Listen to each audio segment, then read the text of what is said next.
آج سے تقریباً 3000 سال قبل مصر پر ایک جابر و ظالم حکمران کی حکومت تھی جس کا نام فرعون تھا، جو نہ صرف ایک جابر حکمران تھا بلکہ اس نے خدائی کا جھوٹا دعویٰ بھی کر رکھا تھا اور اس نے خدا کو للکارنے کی جرت بھی کی تھی۔ فرعون ایک بہت ہی بدکار اور ظالم شخص تھا۔ فرعون نے اپنی رعایا کو حکم دیا کہ وہ اس کے آگے سجدہ کرے اور جو بھی اس کے سامنے سجدہ کرنے سے انکار کر دیتا فرعون اس کے سر پر ظلم کے پہاڑ ڈھا دیتا، یہاں تک کہ اسے قتل کروا دیا جاتا۔ اللہ تعالیٰ نے اپنے پیغمبر حضرت موسیٰ علیہ السلام کو مبعوث فرمایا، جنہوں نے بنی اسرائیل کو اللہ کی طرف دعوت دی اور جھوٹے خدا کی عبادت سے باز آ جانے کی ہدایت کی۔ لہٰذا خود فرعون کے محل میں موجود ایک خاتون نے موسیٰ علیہ السلام کے دین کو قبول کر لیا اور اس لا شریک اللہ پر ایمان لے آیا۔ اس خاتون کا نام میشاتہ تھا، جو کہ فرعون کے محل میں ایک خادمہ تھی۔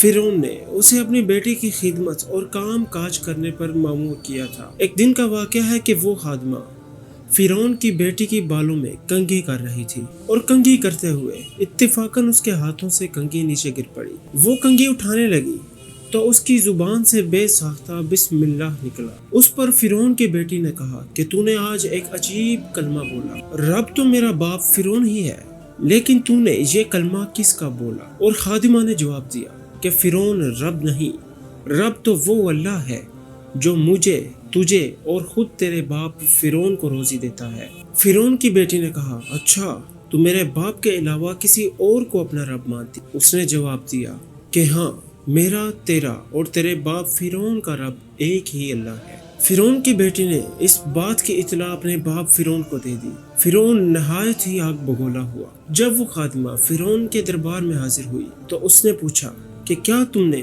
میرے سوا کسی اور کو اپنا رب مان لیا ہے؟ تو اس خادمہ نے بے ساختہ جواب دیا کہ میں تجھے اپنا رب نہیں مانتی، میرا تیرا رب اللہ ہی ہے جو بلندیوں اور بزرگی والا ہے۔ جواب سن کر فرعون حیرت زدہ رہ گیا۔ اس کو اتنی استقامت اور جرت بڑے جواب کی بالکل بھی امید نہ تھی۔ فرعون نے سوچا کہ اس عورت کو اتنی عبرت ناک سزا دی جائے کہ کسی اور کی آئندہ ایسی جرت نہ ہو۔ اسے پتہ تھا کہ یہ عورت اپنے بچوں سے بے انتہا محبت کرتی ہے، لہٰذا فرعون نے حکم دیا کہ اس عورت کے تمام تر بچوں کو دربار میں لایا جائے۔ پھر فرعون نے اپنے سپاہیوں کو حکم دیا کہ ایک بڑی دیگ میں تیل کو کھولایا جائے۔ جب وہ تیل بالکل تپ جائے، جب وہ دیگ بالکل تپ گئی تو فرعون نے حکم دیا کہ اس عورت کے بچوں کو ایک ایک کر کے اس تیل میں ڈالا جائے۔ فرعون کا حکم سنتے ہی اس عورت کی آنکھوں کے سامنے اندھیرا چھا گیا، لیکن خادمہ نے بالکل صبر سے کام لیا۔ سپاہیوں نے اس خادمہ کے ایک بچے کو پکڑا اور اسے گھسیٹتے ہوئے اس کے سامنے لے جانے لگے۔ وہ بچہ کبھی پکارتے ہوئے اپنی ماں سے مدد طلب کرتا اور کبھی سپاہیوں سے رحم کی بھیک مانگتا اور کبھی فرعون کی طرف امید بھری آنکھوں سے دیکھتا۔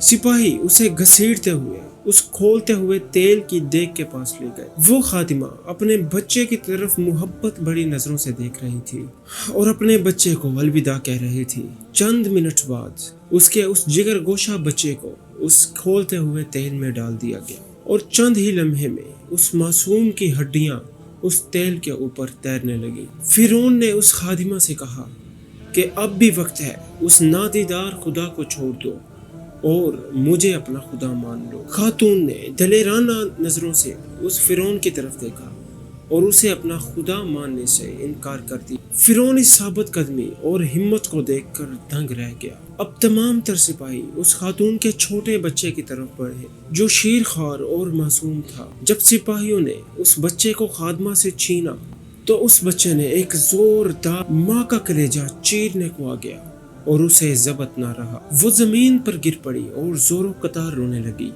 وہ عظمت والا لا شریک خدا اس عورت پر گزرنے والے تمام تر ظلم سے بخوبی واقف تھا، لہٰذا اللہ کی طرف سے ایک معجزہ ظاہر ہوا۔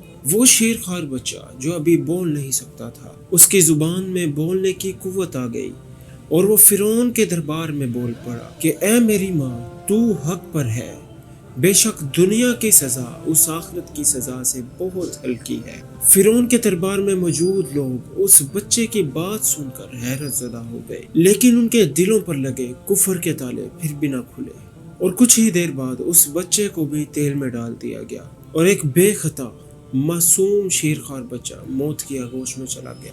اپنے تمام تر بچوں کو اپنی آنکھوں کے سامنے فرعون کے ظلم کے بھیڑ چڑھتے ہوئے دیکھ کر اس ماں کا کلیجہ پھٹ پڑا۔ اگر وہ چاہتی تو اپنے بچوں کو اس دردناک موت سے بچا سکتی تھی۔ اسے کلمہ کفر ہی تو پڑھنا تھا، مگر یہ فقط ایک جان بچانے کا بہانہ ہوتا۔ مگر اسے یقین تھا کہ اس کے رب کے پاس اس کے لیے جو کچھ بھی ہے وہ اس ختم ہو جانے والی دنیا سے کہیں زیادہ ہے۔ اب سپاہیوں نے اس خادمہ کو پکڑا اور دھکیلتے ہوئے اس کھولتے ہوئے تیل والی دیگ کے پاس لے گئے۔ خادمہ کے ذہن میں ایک بات آئی اور اس نے فرعون کی طرف دیکھتے ہوئے کہا کہ رکو، میری ایک درخواست ہے۔ فرعون نے امید بھری نظروں سے اس خادمہ کی طرف دیکھا اور کہنے لگا کہ بتاؤ تمہاری کیا خواہش ہے؟ تو اس عورت نے کہا کہ میری یہ خواہش ہے کہ میری اور میرے بچوں کی تمام تر ہڈیاں ایک جگہ جمع کر کر انہیں ایک جگہ ہی اکٹھا دفن کیا جائے۔ پھر اس نے اپنی آنکھیں بند کی اور اسے بھی دیگ میں پھینک دیا گیا۔